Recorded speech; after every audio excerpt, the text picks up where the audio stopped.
I'm here at Medicine Lake making my offerings, praying for safe travels throughout this run. Hello, my name is Christopher Villarell. I'm a member of the Ochamawi Band, Medici Band, and Otsage of the Pit River Nation in far eastern Northern California. And I'm here at the 30th Ancestral Run that our tribe holds here in the Pit River Ancestral area. Over the weekend, we're going to be running from Aku, Mount Shasta, to Achina, Mount Lassen. And I've been on the run, running for at least close to 20 years, I'd say. Yeah, 20, 18 years. I've lost count by now, but yeah, I'm here today with my boys, and we're gonna get some miles in running and catching up with family and friends and meeting new friends and acquaintances from different tribes and allies. So yeah. Here, Hoyas name Willie Carrillo, Tully River. Hoyas name Lily Garfield, Hoyas name Joe Carrillo.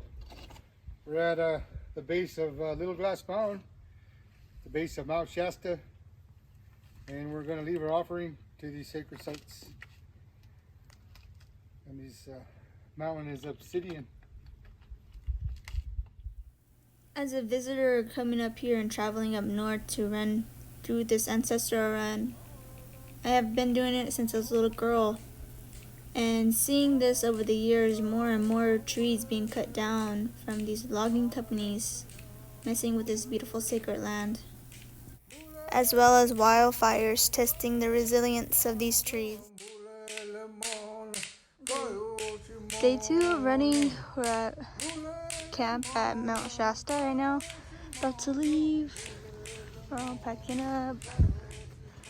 So earlier we did our offerings to the fire, greeted the fire, greeted the mountain, and now we're heading off.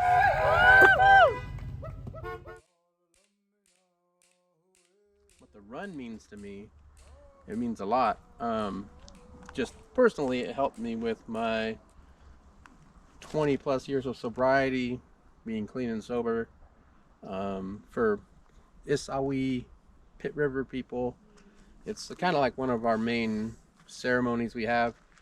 So that's really important. It's something that where people aren't maybe not that involved in the community, or they're in and out of addiction, whatever we're going through. They're like, oh, the run's coming up. It's a time they can come and show up and be clean, even if it's just for a week. We'll take that. But yeah, so for me, the run's vital, just to get us out here. We need to honor these places and all that. But then the story, the mountain lion and the bear, they raced from Sacred Volcano, Mount Shasta, to Mount Lassen. I don't think you can quite see it from here, and all that. But we're at right here. Just want to talk about real quick, because I know we got stuff to do. This is a very small creek. It's maybe 5 feet across, 10 feet across at points. And as you can see, we're blocked off. So we actually walked. It's blocked off because this keeps getting washed out. So what happened, they did a survey of the mountains in the United States, right? In the 1940s. Mount Shasta was one of the few places from the 40s to the 90s, so early 2000s, where the glaciers were actually getting bigger, because as the world warms up, things start melting. So it was an anomaly like that. But since probably 2002, it just may be too hot, too fast. What we're looking at here is a big, I don't know what's this, 150 yards across, 100 yards across. Where all this is, the glaciers up there are melting and breaking. And when you have glaciers, they're huge. You break, like, it releases lots of water. So that's what this is. This is just part of climate change, maybe global warming. But when we hear our old stories about things like these happening, it's important to note. So as we're up here, that's what we're doing. Come and check this out. because the world's changing, and things like the Ancestral Run is us so we don't change and we stay kind of grounded and all that.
Run has awakened.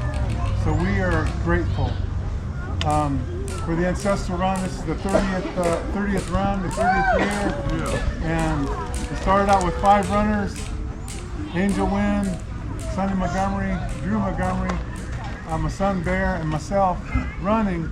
And there are many other folks who was helping put it together. And there's so much more stories to be told for that day, leading up to it, and beyond. Many of you have your own stories to tell, and let's share those stories this coming tonight and tomorrow and throughout the year.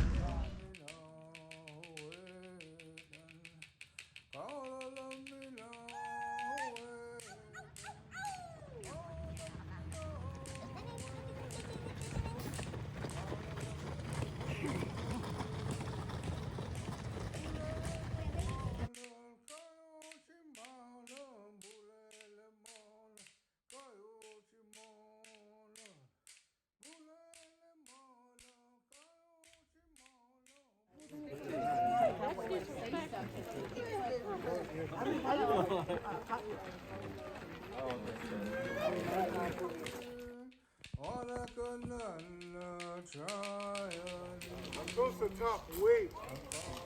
Everybody wait with the staff. Staff, make sure everyone's together. There's no set, don't run up there. Make sure the kids are all together.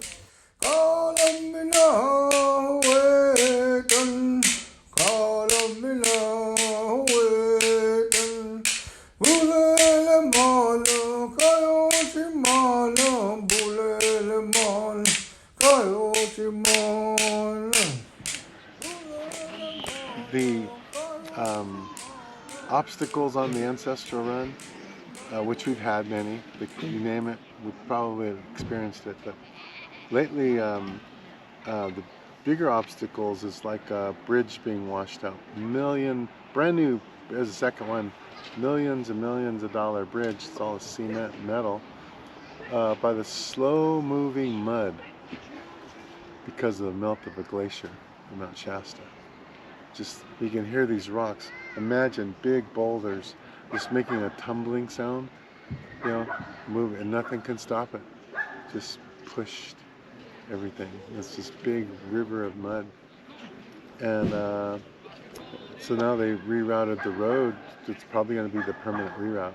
They're working on it now. They're going to pave it. It's been quite a few years, but so that's we just kind of run around that obstacle. That's nature made, but also man is the one that kind of create this. The other obstacle is a gate being locked on a public road, but that gate's locked because of an avalanche on the road, and they're working on the avalanche so that there's access on that road for many reasons. But a runner can get through there, you know. So it's decided like, we're just gonna run. You know, Yeah. we'll send a runner, long distance runners, and we'll just drive around the mountain. It's literally driving around a big mountain. Probably take a couple hours before we get to the runners. So uh, for some folks, that's a hard challenge. It's hard to add that up. Like, what are we doing? Why? And others get it. But once you get it, you kind of get it. And it's just part of solving a problem. And then making it, just making things work. For me personally, I don't worry. Fortunately, I used to be a runner, so that helps. Um, and a long time ago, when I ran, we never talked about hills or being flat or hot or cold. We just ran.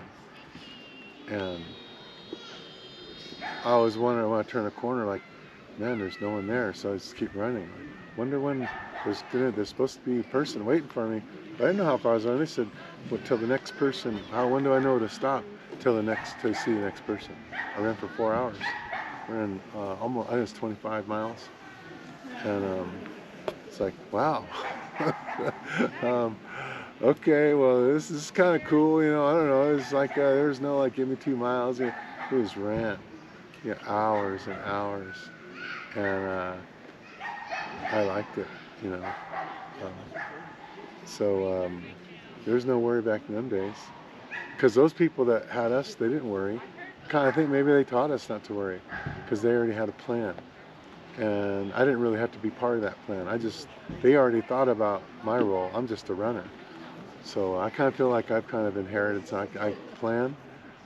And folks always want to know, if I got 50 people asking me, what are we doing? It gets pretty taxing. It's like, don't worry about it. We go, it's going to happen.